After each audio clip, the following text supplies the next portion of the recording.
I hope they figure out something in this game, because if not, they're gonna go to the lower bracket. Ladies and gentlemen, game number 2. We head up to the Celestial Palace, and Gideon, Leo, and Contra take it away. Thanks, Butters. And this game is... I'm hoping it doesn't reach all the way to that 30, but RRQ Hoshi wants to start off strong. And when you got a Bruno, and when you have a Rafaela, you just can't help but to look to push them out of their own jungle. Alright, this is Psychoo once more in the roaming role on that Rafaela. And we're trying to decipher slowly what's going on with this lineup. kurtTyz juggling these waves, juggling the aggression, and there seems to be a scuffle here in the river for the Litho Wanderer. Not exactly sure who got it, but oh, Heath was just chilling. Oh man, and yep, they just ran past him, forced to flicker away this time around. So, not all too shabby after all for an attempt from RQ. So, honestly, I think Heath was just clenching his butt cheeks, just like, don't notice me, as he slowly walked on out and waddled through river. Yeah, like, this kind of things don't just go by unnoticed. Most often than not in competitive play. Over on towards the lower side, we do have Kenji versus R7. Oh, first blood. No, but he's gonna get returned. Wait, don't tell me he got... Okay, I thought he was executed for a moment there. I was like, no way, the passive would have procced at some point. Would have been amazing. I think that's what he was just hedging on. And right now, look at this. Kenji baiting out R7. Does he know that Hadjizy's waiting here? Oh, there you go. Poker trick, clearing the waves, and R7's not having any of it. They go for the crab. I think overall this game is just going to be like a nice and slow pace here, unless RRQ wants to ramp it up by adding gasoline to the little fire that they've started so far, especially since both sides haven't really gone too far ahead, and I think even Khalid is just chilling in his lane thinking, I don't really need to do anything and hold and protect myself. Yeah, and speaking of which, I'm definitely keeping my eyes on Hadjizy as well, as he'll be setting to go in for those picks up in towards the mid game itself. I'm not sure what kind of patient can he possibly pull up this time, but they're pulling out the turtle. Alright, here we go. Starting it up. That's 4 members of RRQ Hoshi. Omega Esports going to answer back. Turtle at listen, half panel. Feathered air strike pulled in here by Yellyhaze. Vynn going to be the first target. They're not having any of it. Heath does not have a stoppable force, but he has ejector. Vynn gets bursted down, taken out by Hadjizy. That's going to be a trade, though. Hadjizy destroyed by Albertt from the back lines. It's free hits from the Bruno. That's going to be 2 for none plus a turtle. 2 for 1 make that. Oh, RRQ Hoshi off to the races. This is a really good start here because, I mean, even though Omega Esports looked like they had the better engage, the counter engage coming in from RRQ Hoshi was kind of nuts, and they were able to hit a large majority, forcing out some big battle spells, and especially the Purifies and Flickers from everybody else. Yeah, and with a lot of all the survey stuff being burnt out as well, we are already getting little items in.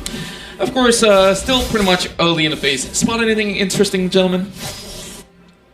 Not just yet. I think it's still relatively similar, but it's going to be a huge fight here as the Feathered Airstrike comes through, but Lemon is in the backside wanting to stop this move from Parsha. Oh. She can't even hit wings by wings. Hadjizy is the next to fall. They're diving! Oh my goodness! A triple kill going over to your boy, Albertt! 4 for 1, I'll take that any day, plus a good amount of hits on this outer turret energy shield. Nay, make it the whole turret taken down, not even 4 minutes in. RRQ Hoshi seems to have drafted the draft they wanted anyways, and if this isn't a hyper push, hyper carry lineup, I don't know what is. Look at this, they're ahead by about 2,500 gold already. Yeah, and raising the baby strat definitely working very well in favor of the side of RRQ, already feeding 5 kills to Albertt, who's pretty much all grown up right now. And my concern is this, they're going to be going for another pick. Oh, nice ejector, trying to save Heath, but it is all in vain as Lemon gets away. That's going to be deadly magic set in by kurtTyz, but we all know Lemon's going to survive. This is, oh boy, this is some big moves made by RRQ Hoshi. They're pretty far ahead and this early into the game. Wait, no, this could be something a little bit more here because RRQ, the fact that they're rotating between mid and bottom side, they want to break the mid side so they have more space to work with when they're just kind of putting their pressure on the turtle, and maybe could even force a chase into the enemy jungle. Yep, and just go for the mad snowball here, and exactly that's what they're doing. Again, they opened up the main artery in mid. They have easy goes at most things, especially turtles, and that's just gonna make Albertt a beast. Easy. Now another big fight. That's gonna be Rather the Dryad setting them all in. Lemon destroyed by Hadjizy. Oh, I think they started the fight a little too soon. Yeah, and he definitely was in the wrong place, wrong time as well. Now, Electo, final blow on towards R7. Honestly, not gonna do much to that Khalid. Yeah, especially with the Quicksand Guard, actually, he is just going to heal back up to pretty much full and just continue to just soak up as much pressure as possible. And kurtTyz, no matter how much damage he gets on him, boom, he gets hit by the ult. kurtTyz R7 could look to finish him off, but Hadjizy is there to protect him. Oh, he again, we forgot about the passive. R7 still alive. He's getting hit by literally everything and walks away like nothing ever happened. Amazing. He comboed the passive and the execute. I think that was the nail in the coffin that caught kurtTyz off. Usually you don't get kurtTyz with that, but something's telling me maybe Omega's kind of tilted. Maybe it's getting to Omega. The long game, the 34-minute game earlier, and just this hyper-aggressive draft. Definitely getting in their heads. Just look at the way that he plays the Khalid, just flickers right in, and yeah, there it goes. Doing everything that RRQ needs to do just to get straight, direct in towards the heart, not only the head.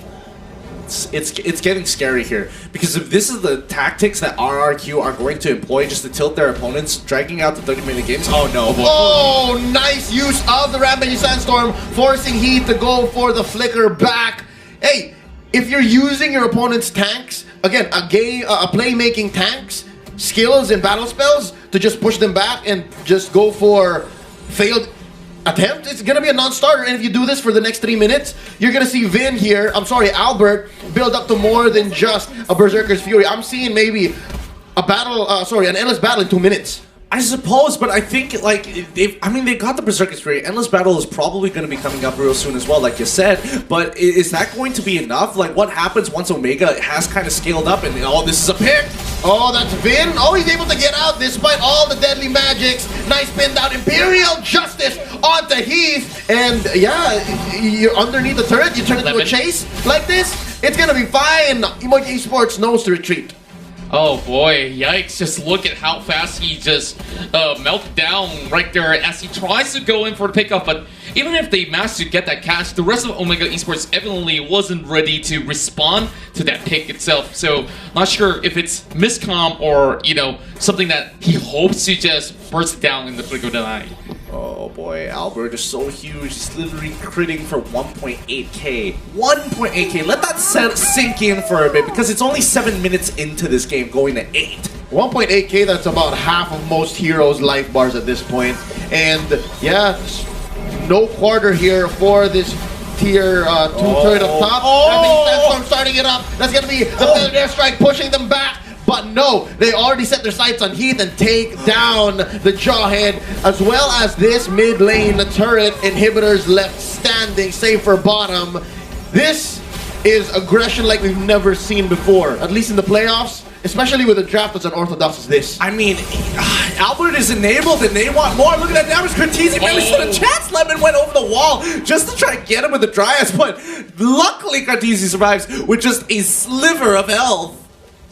Yeah, kurtTyz almost dropped right there, and now I'm just being less speechless on how effective this composition have worked out in favor of RRQ Hoshi, and Omega Esports now could not really leave the base at the moment. Yep, they got the breastplate up for kenji, now playing very defensively. Yo, the breastplate on kenji feels reactionary. It just feels like, oh, I need to build it because we're dying too soon. It honestly feels miserable right now. Looking at the record here, 4-11, about 7k ahead is RRQ Hoshi. This First Lord here, if they don't do anything that just changes the way that they engage, which I'm struggling to find right now, I do think that it's a free Lord already. This one 3 seconds away, and there you go. Albertt already has the endless battle. I think that's a later spec coming up next. Oh, they catch Hadjizy off. Albertt uses not even the wave of the world just yet. That's a double for the Bruno, and they are going for the throat. They are going for this mid lane inhibitor. Feathered Airstrike being called off by Yellyhaze. He's saying they're at our gates. They're at our gates. Mayday.